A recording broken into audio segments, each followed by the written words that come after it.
जंगल में कितने जानवर हैं? शेर है ना।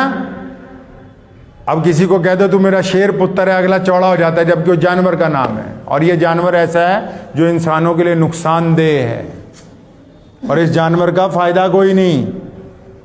फिर एक और जानवर है गधा। अब वो देखो सड़कों पे फिरता है, उस पे जिन गलियों में कुछ नहीं जा सकता सामान लाद के, तो वहां कौन जाता है जी?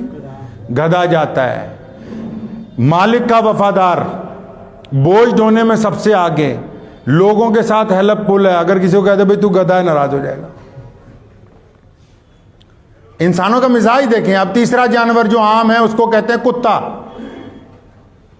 हमारी जो नई तहजीब है जो अंग्रेजों ने दी है, अच्छे अच्छे करोड़पति लोग जो है अपने माँ बाप को पास नहीं जाते, कुत्ते को बिस्तर में सुलाना अच्छा समझते हैं। आप सुबह को जाएं, जो यहां हमारे देश में जो अंग्रेज बन रहे हैं ना, कुत्ता लेके सुबह को घूम रहे होंगे, सड़कों पे गंद डालते हुए जाएंगे। भाई तुम इतने बड़े अंग्रेज हो तो इसका पॉटी बैग भी साथ में ले जाओ। अगर बनना ही है वैसा, अगर नकली मारनी है पूरी मार लो।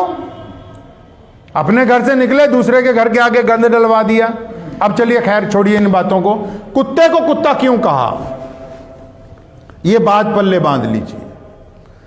शेर को लोग शेर का जब कहते हैं ना तू मेरा शेर पुत्र है, अगला इसलिए खुश होता है कि शेर बहादुरी की अलामत है, शेर हिम्मत की अलामत है, शेर बहुत सारे भेड़ियों के दरमियान घबराता नहीं है, इसलिए कहा शेर। तो कुत्ते को कुत्ता क्यों कहा, ये लिख के ले जाओ, औरों को भी बता देना जाकर। कुत्ता जो है, हालांकि आप देखिए कितना वफादार है। कुत्ता जिस मालिक के साथ रहता है उसके घर की रखवाली के लिए अपनी जान दे देता है। कुत्ते को अगर आप रोजाना दूध पिलाने लगें, वो आपके घर की चौखट नहीं छोड़ेगा। बुल्ले शाह ने भी किया ना कि बाजी ले गए कुत्ते, उठ फरीदा यार मनाला, नहीं था बाजी ले गए कुत्ते। वो कहता है ये देख कुत्ते जो है सारी रात जाग रहे, तू सुता पे है। लेकिन उसको कुत्ता कहा क्यों? इमाम अबू हनीफा रहमतुल्लाह अलैह ने लिखा है उसको कुत्ता इसलिए कहा, सुन लो पल्ले बांध लो इस बात को, कि कुत्ता अपने मालिक का वफादार है, कुत्ता जिस घर में रहता है उस घर के लोगों का वफादार है, कुत्ता उन लोगों की हिफाजत के लिए अपनी जान दे सकता है, कुत्ता उस घर की रखवाली 24 घंटे करता है। लेकिन इसको कुत्ता इसलिए कहा क्योंकि जब कोई इसका सगा भाई इसके पास आ जाए, जब कोई इसकी बरादरी वाला इसके पास आ जाए, जब कोई इसकी नस्ल वाला इसके पास आए, कोई इसकी तरह का जानवर जिसको कुत्ता ही कहा जाता है वो इसके पास आ जाए, तो ये अपने भाई को बर्दाश्त नहीं करता। कुत्ता किसी बाहर के कुत्ते को अपनी गली से निकाल के हटता है। इसलिए इसको यह नाम दिया गया कि ये ऐसा बदबख्त है जो दूसरों के साथ यारियां गांठता है, अपनी नस्ल का गद्दार है। तभी तो किसी को कुत्ता कहते हैं उसे गुस्सा आ जाता नहीं।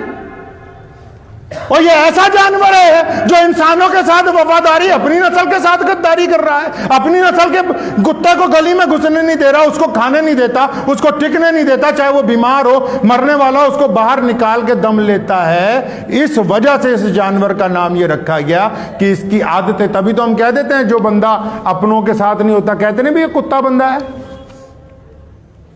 तो ये जो नाम रखे गए आदतों पर ही रखे गए, तो इसीलिए लोग शेर का नाम खुश हो जाते हैं कि चलो जी बहादुरी की अलामत है, हिम्मत की अलामत है।